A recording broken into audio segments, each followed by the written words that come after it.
n'a rien à voir dans le combat que mon père mène. Mon père, il a ses idées. Mon père, c'est mon père. Mais je suis pas dans sa tête. Et je suis pas dans... Et il n'est pas dans la mienne. Donc il a ses idées et moi, j'ai les miennes. Bah, tout au long de ma vie, j'ai subi ces idées, j'ai subi ces décisions qui ont toujours eu des impacts sur ma vie, sur mes frères, sur mes sœurs. Parfois, voilà. Et aujourd'hui, eh ben, je sens que moi aussi j'ai besoin de prendre mon indépendance. L'indépendance de mes idées. J'ai besoin de l'exprimer. Et j'ai besoin de ne pas être associé à tout ce que mon père prend comme décision. En fait, c'est un besoin que je ressens depuis très longtemps. Alors aujourd'hui, on va se pencher sur un cas d'école, l'effondrement spectaculaire du mouvement séparatiste Emaka. Comment un projet politique peut-il, comme ça, littéralement imploser de l'intérieur? C'est justement la question à laquelle répond un rapport détaillé qui décrit ce qui ressemble à un coup fatal porté par un mélange de pression à la fois interne et externe. On commence directement avec cette citation. Il faut bien prendre la mesure de ces mots, car ils sont au cœur de toute cette histoire. Et ils sont dévastateurs. Pourquoi? Eh bien parce que la personne qui parle, ce n'est pas un opposant politique, loin de là. C'est le propre fils du leader du mouvement, Ferhat Meheni. C'est pour dire que la première déflagration, la première fissure, elle n'est pas venue de l'extérieur. Elle a eu lieu au sein même du cercle familial le plus intime. Pour bien comprendre cette dynamique, on va suivre 4 étapes. D'abord, la rupture familiale, le point de départ. Ensuite, l'implosion du mouvement lui-même. Puis, on verra la stratégie de l'État algérien face à ça. Et enfin, on terminera sur l'échec des soutiens étrangers. On part vraiment du plus intime pour aller vers le contexte international. Allez, on commence par le premier point, qui est sans doute le plus révélateur de tous, la rupture familiale. C'est l'histoire d'un projet qui, avant même d'être jeté par d'autres, a été désavoué à la maison par les plus proches. Ce qui est fascinant, c'est le témoignage du fils. Il décrit une véritable métamorphose de son père.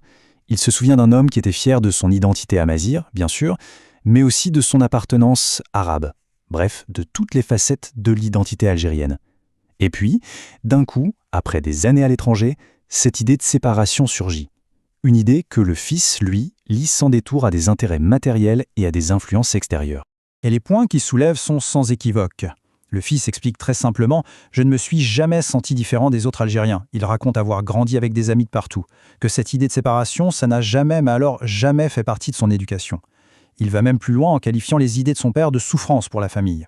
Et il précise que tout le monde, y compris sa mère, l'épouse de Ferhat Meheni, a désavoué le projet. Le message est d'une clarté absolue. Avant même d'essayer de convaincre une nation, cette idéologie a échoué à convaincre sa propre famille.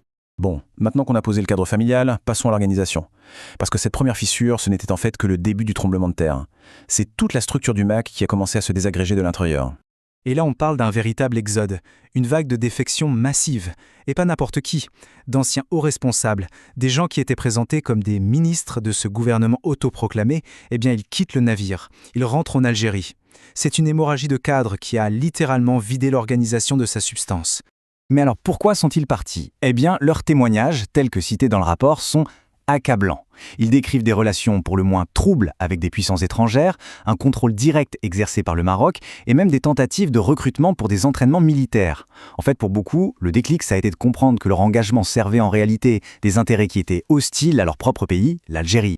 Alors, face à cette implosion qui s'accélère, comment l'État algérien a-t-il réagi? Le rapport met en lumière une stratégie en 2 temps qui, semble-t-il, a joué un grand rôle dans l'effondrement du MAK. Voilà comment cette approche s'articule. D'un côté, la fermeté, sécuritaire et juridique.